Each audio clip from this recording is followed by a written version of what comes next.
आवाज येतोय? आता आला होता हो फक्त. हो येतोय. नेट गेलं होतं तो, त्यामुळे जरा प्रॉब्लेम झाला होता. मी शेअर करतो परत.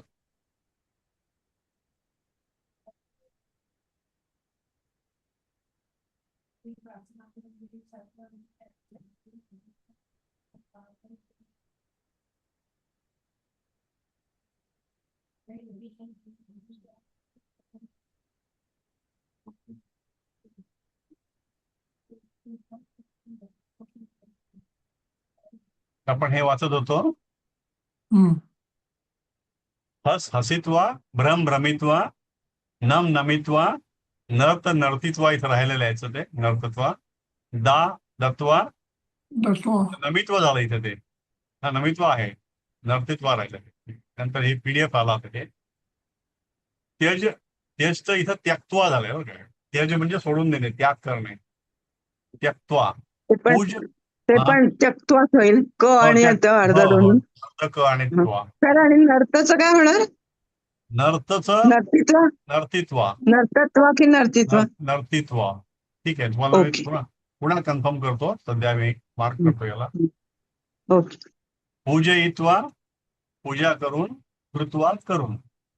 तर हे सगळे जे आहेत ते या क्रियापदापासून बनलेले त्वा प्रत्यय आहेत.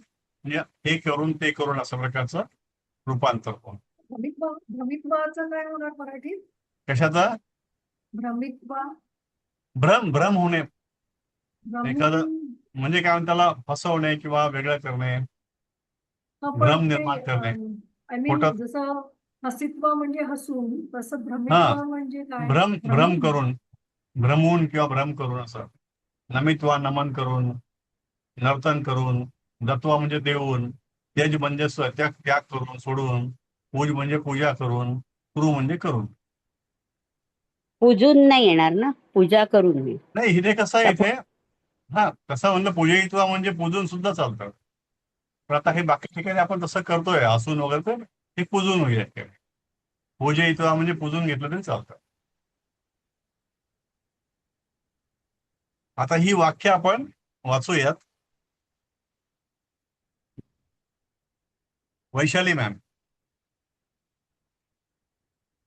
सहा तोलयती धान्यम क्रीणाति च. तो धान्य तोलतो आणि खरेदी करतो. सहा हे प्रथम पुरुष एकवचन आहे. म्हणून तोलयती आलंय. तो धान्य तोलतो. धान्यम हे काय तोलतो? धान्य तोलतो. तर ते कर्म आहे, द्वितीया विभक्ती. क्रीणाति च. च म्हणजे आणि, क्रीणाति खरेदी करतो. सो तो धान्य तोलतो आणि खरेदी करतो. आता इथे कसं की हा वर्तमान काळ आहे. वर्तमान काळ आहे. ओके. इथे च आलेलं आहे. म्हणजे च म्हणजे ह्या वाक्याचे दोन भाग आहेत, तोलयती आणि क्रीणाती. तो तोलन करतो आणि म्हणजे तोलतो आणि खरेदी करतो. या ठिकाणी जर आपलं रूपांतर करायचं झालं त्वा प्रत्ययामध्ये, तर कसं करणार त्याला? तोलयित्वा धान्यम. ना पुढे गेलं ते. हा इथं आहे का तोल? बघा शेवटचं शेवटचं तोलयित्वा. राईट हँड साइडला तोलयित्वा. हा सो सहा. आता वैशाली ते तुम्ही हे वाक्य कसं तयार करा? सहा धान्यम तोलयित्वा क्रीणाती. क्रीणाति च. म्हणजे धान्य तोलून खरेदी करतो. मग तिथे च ची गरज नाही. सहा तोलयित्वा सॉरी, सहा धान्यम यो. तोलयित्वा क्रीणाति. हा, मग तिथे च लागणार नाही, कारण तिथे त्वा प्रत्यय लागल्यामुळे असं करून तोलून धान्य घेतो, खरेदी करतो. पण मी बरोबर सांगितलं ना, म्हणजे हो त्याचं फ्रेमिंग बरोबर आहे ना हो सेंटेन्सचं. हो सहा हो. धान्यम तोलयित्वा क्रीणाति. धान्यान तोलयित्वा क्रीणाति, बरोबर, ओके. करेक्ट. तर जर तोलयितू म्हणजे तोलूनच धान्य विक्री खरेदी करतो, तर त्याचं कसं होईल? अपी होईल म्हणजे तिथे मग, तोलल्यानेच. ओके. तोलयित्वा अपी, पण त्याची गरज नाही सुद्धा म्हणजे. ना, हा, अपी. सुद्धा होतं ना, अपी हा म्हणजे हा सुद्धा, हा राईट? हा, तोलल्यानंतरच असं म्हटलं. नंतरच. सो तर त्या ते गावातील इंग्लिशमध्ये गेलं, ते इंग्लिशमध्ये दिले ते बरोबर तसं हे दिलंय. हॅव्हिंग, हॅव्हिंग हे हॅव्हिंग वेड पाहिजे, वेज नाही. हा, वेड पाहिजे. ही वेड बाईज पाहिजे. ग्रे. चुकलंय ते. ते PDF ओपन झाली ती, इथे चेंज नाही करता येत मला. हॅव्हिंग वेड पाहिजे. पण म्हणजे त्याचा तो अर्थ होतोय तो ऍक्च्युली म्हणजे की आधी जसं तुम्ही आता तोलयित्वा म्हणजे हे तो प्रत्यय हे टाकून केलं, म्हणजे तोलून खरेदी करतो, म्हणजे त्याचं ऍक्च्युली मराठी तसंच हे पाहिजे त्याचं, मग म्हणजे तो धान्य तोलून खरेदी मराठी करतो केलं तर असं. मग आफ्टर वेईंग म्हणता येईल त्याला. हा, किंवा हॅव्हिंग वेड. हॅव्हिंग वेड म्हणलं, हॅव्हिंग घेतलं तर वेडच होईल मग ते. नाही तर मग आफ्टर वेईंग ही बाईज ग्रेन, ही बाईज ग्रेन आफ्टर वेईंग. हा, असं काही. कारण मग हे तोलून किंवा आता हे त्वा प्रत्यय लागल्यानंतर त्याचा काळ तर तो हेच राहतोय ना, म्हणजे वर्तमान काळात येतो. वर्तमानच आहे ना, म्हणजे हो हो, तोलं म्हणजे भूत वर्तमान नाही काळ. होत, भूत भूतकाळ नाही होत होत. नाही ना. नाही नाही, काळ नाही बदलत त्याचा. अव्ययासारखं वर्क करणार ना, तोलून, करून, काय सारखं? पिऊन. म्हणजे अव्ययासारखं वर्क करणार हा, ना ते ते. कुठल्याही त्वा प्रत्यय जो आहे तो टेन्समध्ये तोलून उभयान्वयी करूनच अव्यय राहणार. सारखंच आहे ते. हा. म्हणजे च जे आहे, च ला रिप्लेस केलं त्यांनी, म्हणजे आणि टाकायची गरज नाही. दोन अर्धे वाक्य, दोन उपवाक्याच्या ऐवजी एक सलग वाक्य त्वा प्रत्यय लावून एक वेगळं उभयान्वयी लावून केलं त्यांनी. आणीच्या ऐवजी ते आलं. तो जेवतो आणि पाणी पितो, तो जेवून पाणी पितो, असं हे एकत्र केलं.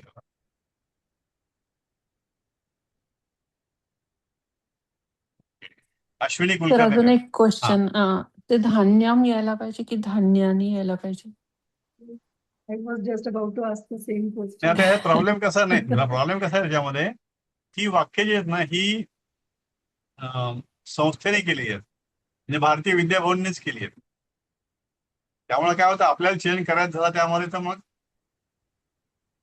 करावा की न करावा हा प्रश्न पडतो. तर काही ठिकाणी आपण त्याचा विचार केला होता, तर स्ट्रिक्टली मला धान्याने यायला पाहिजे. आणि इथे त्यांनी खाली मराठी घेताना सुद्धा ते धान्य मराठी कळत नाही, ते एक वचनी का बहुवचनी आहे. इथे धान्यम घेतलं की ते एक वचनी लगेच कळत, धान्याने घ्यायला पाहिजे. तर ते त्यांनी घेतल्यामुळे आपण त्याचा नाही चेंज करू शकतो. त्याचं स्टँडर्ड त्यांनी घेतलेलं आहे ते. आता कसं, ही पुस्तकं 50 वर्षापूर्वी तयार झालेली ती, त्यानंतर बदल नाही त्यामध्ये. Okay, Ashwini ma'am. हा, प्रजां पालयित्वा राजा भवति. प्रजेचे पालन करून राजा होतो. प्रजेला पाळून राजा बनतो. तर पाळून शब्द घेतला तर थोडस जरा वेगळं वाटतं. पक्षी पाळला काय, प्राणी पाळला काय असं वाटतं. म्हणून प्रजेचे पालन करून राजा पालन होतो, करून राजा होतो. राजा कसा बनतो? राजा प्रजेचे पालन करून बनतो. असं काय. Okay, thank you. तर मग इथे प्रजाचे म्हटल्यानंतर मग षष्टी नाही येत का? नाही, प्रजेलाच प्रजा, इथे हे प्रजेचे पण नाही म्हणता येत त्याला, प्रजेला पालन करून. ते काय होतं की मराठीमध्ये ते आपल्याला सुटेबल होत नाही, किंवा मग ते आपण लगेच प्रजेचे करून मोकळतो. प्रजेला पालून किंवा प्रजेला पालन करून, हे तेवढंच मराठी मधलं काय म्हणतात त्याला, शुद्ध वाक्य नाही होते, पण याचं ग्रॅमॅटिकल भाषांतर होतं. त्वा इथे म्हणजे कोणती भक्ती येणार? कोणती? त्वा म्हणजे त्वा हा प्रत्यय आहे. कसं करून प्रत्यय. विभक्ती, हा प्रत्यय येतो, ती विभक्ती नाहीये ती. म्हणजे एखाद्या शब्दाच्या किंवा क्रियापदाच्या आधी काहीतरी लागतं आणि नंतर काहीतरी लागतं. नंतर जे शब्द लागतात त्याला प्रत्यय म्हणतात आणि आधी त्याला उपसर्ग. त्या उपसर्गावर नंतर शिकू आपण ते. सध्या आपला फक्त त्वा नावाचा प्रत्यय आहे. अच्छा.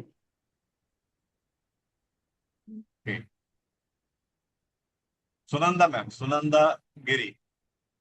हो सर. वस्त्राणि क्षालयित्वा स्नानं करोमि. मी कपडे धुवून आंघोळ करतो. मैं कपडे धोकर स्नान करता हूँ. वस्त्राणी बहुवचन घेतलं त्यांनी, कारण खाली इथं कपडे म्हणजे वस्त्राणी हे आपल्याला दिलेलं आहे, त्याचं आपण कपडे केलं. क्षालयित्वा म्हणजे धुवून, क्षालन करणे म्हणजे धुणे, आणि स्नानम करोमि आंघोळ करो. हे सोपं आहे एकदम. ओके. वेदश्री. हो सर.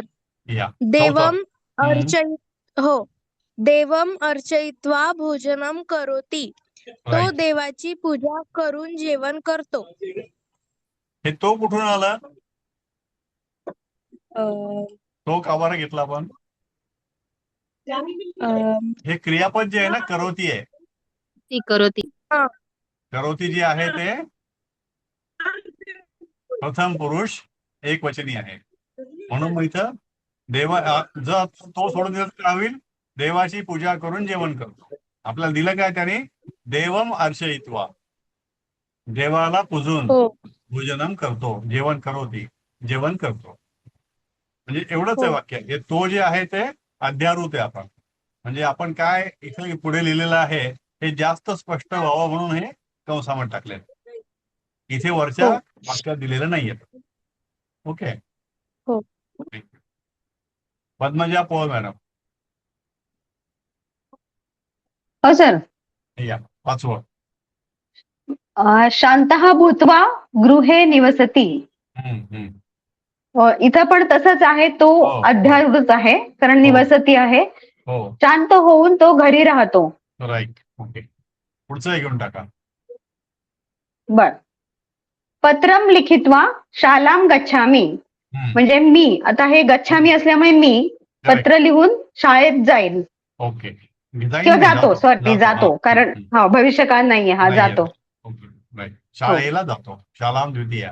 शाळेला जातो. Sir Yes. सर सर हा सर ते जे राजाचं आहे ना सेंटेन्स, प्रजाम पालयित्वा राजा भवती, ते राजाच भवती का?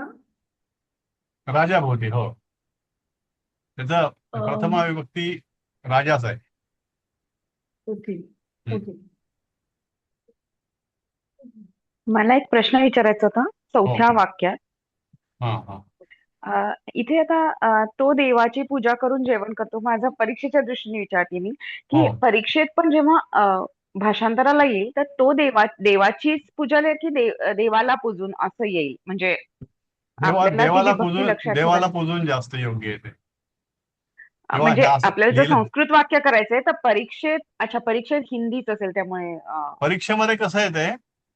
नाही, परीक्षेमध्ये कसं आहे, ही जशी वाक्य आहेत ना अशी येतात. जसं इथे आता संस्कृतमधून मराठी आलेलं आहे, तर तुम्हाला हा. ह्या वाक्यांचं मराठी संस्कृत करा असं नाही येणार. अच्छा, फक्त संस्कृतच मराठी. ज्या ठिकाणी इथे लिहिलंय मातृभाषेत अनुवाद करा, यातलेच तुम्हाला दोन्ही प्रकारचे येतात. मातृभाषेत करा असं येतं हा. आणि संस्कृतमध्ये करा असं येतं. तर ह्या पुस्तकामधले जे मराठी ते हिंदी ते संस्कृत करा जे आहेत तेच तुम्हाला परीक्षेला येतील. मातृभाषेमध्ये करा हे जे आहेत त्यातलं तुम्हाला संस्कृतमध्ये करा असं येणार नाही. नाही. ओके. त्यामुळे तुम्हाला हे वस्त्राणी क्षालयित्व असंच येईल, देवमार्चयित्व असंच येईल. त्याचं आपल्याला मराठीत करावं लागेल.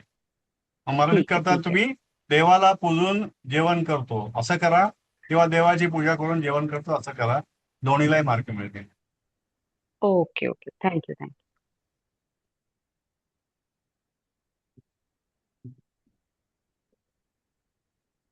कुणी राहिलंय अजून? निलिमा चव्हाण मॅम. मी पण राहिलो सर. हा या तुम्ही बोल या. सातवं. हा. कार्यं कृत्वा उपवनेषु अटति. आता आठवती आहे म्हणून तो काम करून बागांमध्ये भटकतो.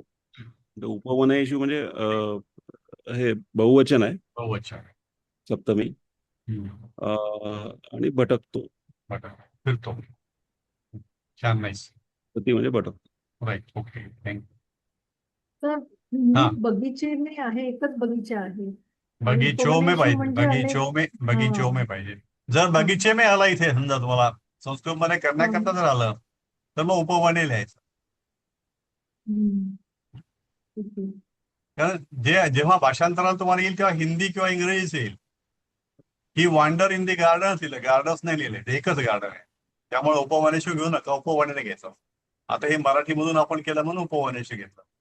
किंवा हे याचं जे आहे ना इथे संस्कृत मध्ये दिलंय आपल्याला, याचं हिंदी भाषांतर आणि इंग्रजी भाषांतर चुकलेलं आहे.